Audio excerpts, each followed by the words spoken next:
What's going on, everybody? Welcome back to the channel. I'm Jared. Star Wars: The Rise of Skywalker is in theaters right now. It is blowing up. Everyone I know is going and checking out this movie. Personally, I would say that this is a very much divided film. If you want my review on that one, though, check that out up there. But today we are ranking the Star Wars movies, and I'm going to limit this to the Star Wars live action films. The animated Clone Wars film that was theatrically released, I am not going to include that in my list. I'm sorry.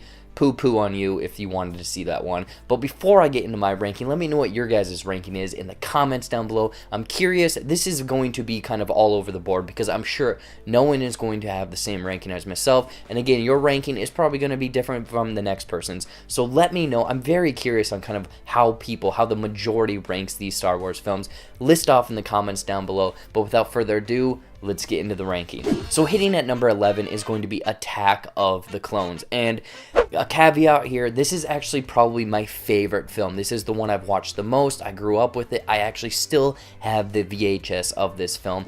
And personally, I'm sorry, but the dialogue and the portrayal and George Lucas trying to get people to act in this film did not work. I mean, sand, it's coarse. I don't like sand. That is just bad. The chemistry amongst Anakin and Padme is sort of non-existent, but there's a lot of cool aspects that I like of this film, like the Colosseum, the beginning of the Clone Wars, the Camino, cloning, and all of kind of the backstory there, but the seismic charges from Jango Fett. If there's anything that's great that comes out of the prequels and this film, it's the seismic charges, because that is maybe the coolest sound, just dropping the sound out and then just a giant guitar riff.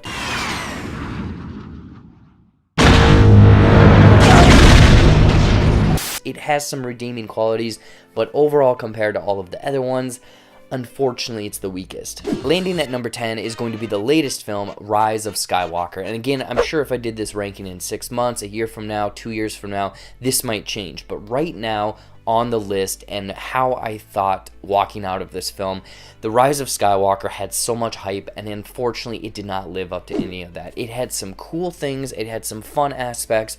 It looked great. The sound design in this film was phenomenal.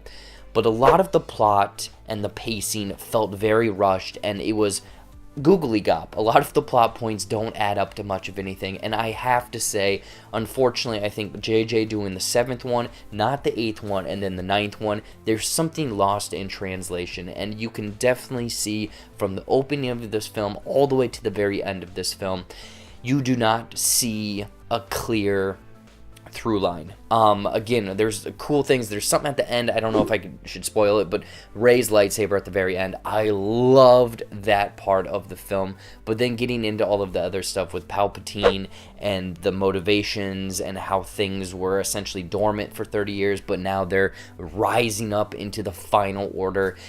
It just doesn't add up in my book. Again, this might change in the future, but right now, at the number 10 spot. Hitting at number 9 is going to be Solo, and I know that there was quite a bit of controversy around this movie because Chris Miller and Phil Lord, they were directing this film. I don't know what, 75% of the film, people said it was turning into Ace Ventura, and then Ron Howard came in to fix this film. And personally, I mean, Alden Ehrenreich, I thought he did a fine job as Han Solo, but his portrayal to what Harrison Ford did, it just didn't connect. It felt like a different Han Solo.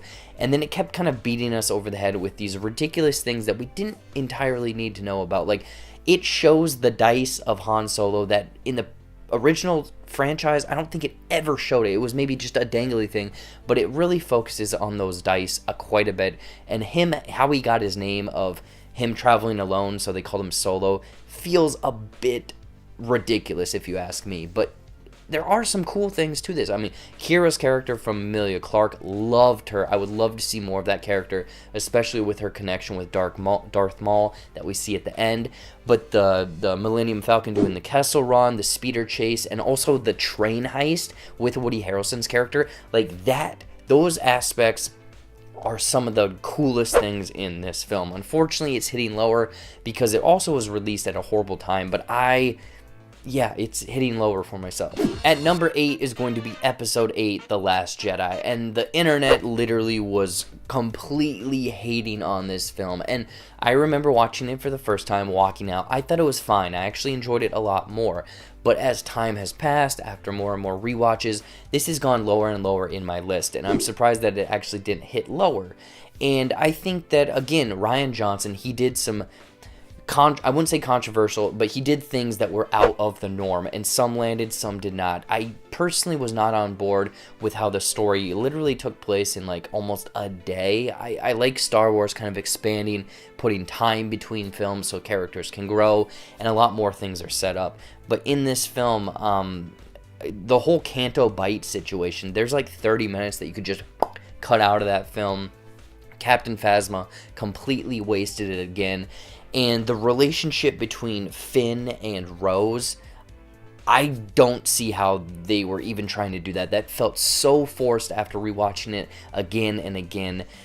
Cool things, though, of this film is the throne fight scene where we're getting the light side and the dark side fighting together for almost this separate cause, and the drapes on fire. It is gorgeous. Again, a lot of nitpicks in this film. That's why it's hitting lower on the list. I don't know, maybe in the future it might move up, might move down. Number 7 is going to be The Phantom Menace. And I remember when this came out in, 1999? I was so excited that Star Wars was back because I would rent the original trilogy so many times at the movie theater, or not the movie theater, the TV or movie rental place. So I was very, very excited for Star Wars to come back. And unfortunately, I mean, negative wise, they introduce a few things that don't entirely add up. Metachlorians, I can get over that as a 10-year-old kid, or however old I was at that time. But Jake Lloyd's performance as Anakin seems a little goofy, where he's like, yippee! And also Watto being like, Annie! And the racist aliens. And the visual effects, obviously, at that time, they were cutting edge. They do not stand up, unfortunately, after a rewatch a couple weeks ago. And Jar Jar Binks, ridiculous character. I think that George Lucas had an idea for this character for something completely different. People did not like this guy. He was essentially a clown in this film and becomes one later on. Yeah, Jar Jar Binks, not great in this movie. Two things, though, that absolutely, that's why it's hitting higher on this list, that kick-ass pod racing and the sound design for those pod racing scenes. That is some of the coolest, craziest stuff in the prequels. And then also the Darth Maul fight at the very end, accompanied by Duel of Fates. That is Star Wars. Like, that is phenomenal. When he opens that door, lights one side of the lightsaber, lights up the other one, I was freaking out, and still to this day I get chills because that music kicks in and it is just this almost emotional just tension at the end of the film. Number 6 is going to be The Revenge of the Sith. This is finishing out the prequel trilogy, and I think that it obviously did right from the Clone Wars, upping the characters, and sort of you can see the turn of Anakin from, you know, this conflictedness from the Attack of the Clones into what we see as Darth Vader, and the Mustafar fight between him and Obi-Wan and the high ground, and just them going through all of these lava fields, lightsaber battling. That is some of the craziest, coolest things in this series. Again, the visual effects don't entirely land up or stand up. The scene with Mace Windu getting shot out the window, just, again, none of that. It's goofy. I'm going to say it's goofy. And then the writing as well. She died, Padme died of a broken heart, and a droid who should be educated in the form of medicine claims that it's the diagnosis that she died of a broken heart, which I see, again, is ridiculous. But one shining light that I think I might be in the minority, General Grievous is maybe the coolest character ever introduced in Star Wars, because he's this robot guy that literally smoked too much, has emphysema, is coughing all the time, but then has 4 lightsabers, and he's like General Grievous. I play Battlefront all the time now. He's the first character I'm picking because he's so ridiculous, bug-like, and just stupid, but so cool. Hitting at number 5 is going to be The Force Awakens, the return of Star Wars, and our introduction of what Poe, Finn, Rey, this film, I truly did love this one, and this one's kind of moving more and more up in my book. Again, it's this retread of sort of the same material that we've seen in A New Hope, but I mean, if you're going to copy something good, why not make it that film? But there's so many different kind of powers and introductions of new things in this, where Kylo Ren right at the beginning stops that blaster shot. That is phenomenal. And then the lightsaber with the cross at the bottom, I can't think what the name of that is. That is really cool. But there's a lot of intrigue in this film as well, because throughout the story, obviously Rey is going to become our main character, and it's like, where is her story? Who is she? What is going on? She grabs the lightsaber, and all of these memories come back, and she force brings the lightsaber to her. She's definitely a powerful character. So there's a lot of intrigue set up, a lot of cool things. Unfortunately, it does tread the same ground as A New Hope with, you know, Starkiller Base and whatnot. But I mean, overall, this is a fine film. The Han Solo squid things on the ship, I can't think of the name, I'll put them right there. That can probably be taken out, but otherwise, yeah, fine film.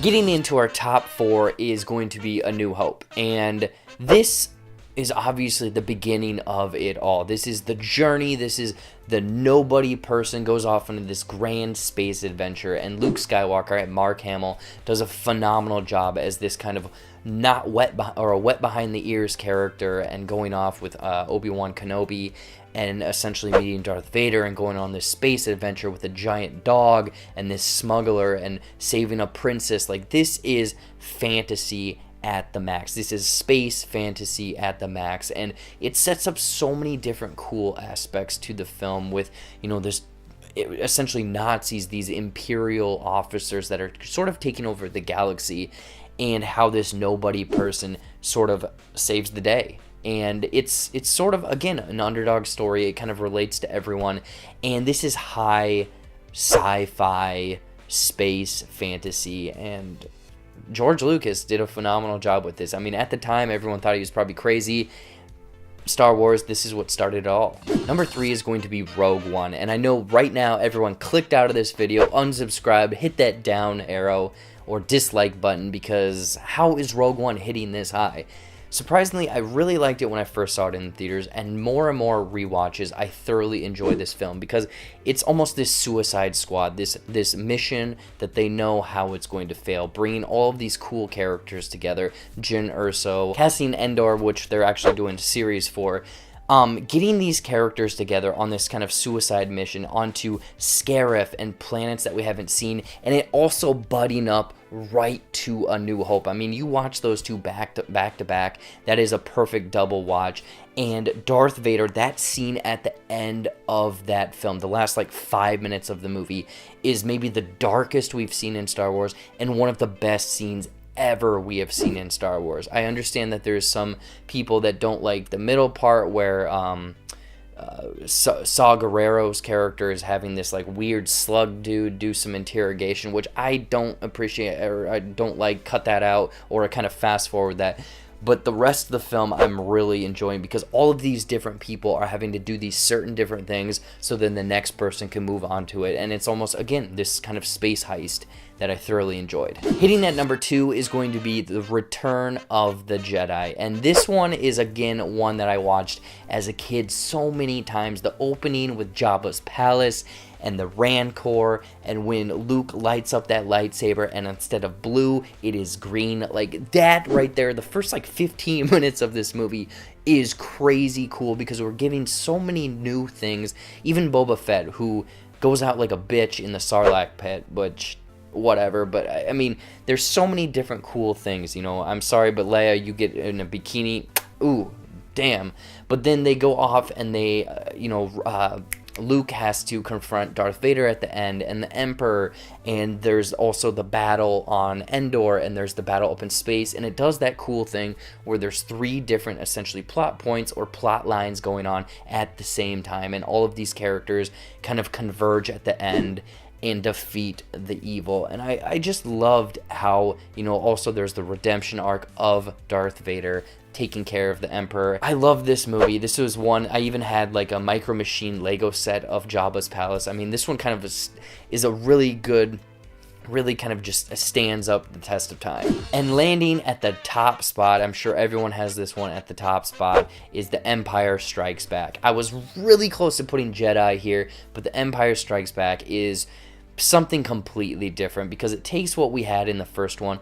Characters have grown, there's relationships, obviously. We're getting an ice planet with these cool walkers and snow speeders just from the very beginning, and then Luke has to go off and do his thing. Han and Leia go off and they do their thing. Yoda is introduced with the Jedi training and how he is too old, Luke is too old, and going to Bespin, trying to save his friends, and Darth Vader, and again, Boba Fett is introduced in this film. I love how it also kind of takes like a darker turn on the franchise. Again, this is only the sequel, the second one in the franchise at that time, but when Luke goes to Bespin and has to fight Darth Vader, that is truly some dark stuff. And then the big reveal, obviously, gets his hand cut off, and then it says Luke, no, or he doesn't say Luke, he says, "No, I am your father." And that is something at that time that I'm sure was the biggest what the heck moment, plot twist, no one saw it coming. So again, if you haven't ever seen these films and don't know that and watch that, you are blown away by that. And then it ends in this manner that no one is really, it's not in a good place. You know, Han Solo is captured, Luke doesn't have a real hand, and it's kind of like, what's going to happen in the next film? This is a cliffhanger. We got to save these people. So I think that that's what I loved about Empire, is just the darker take on it, the introduction of more and more things. Even Lando's in this. I didn't even mention him, Billy D.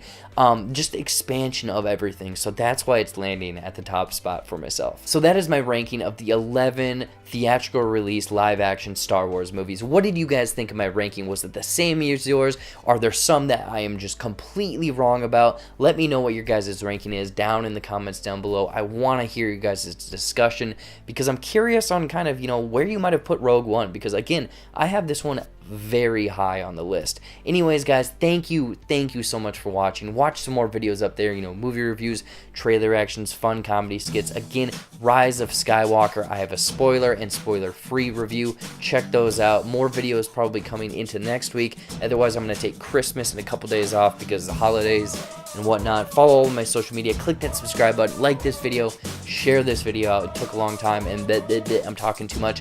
Until next time, I'll see you later.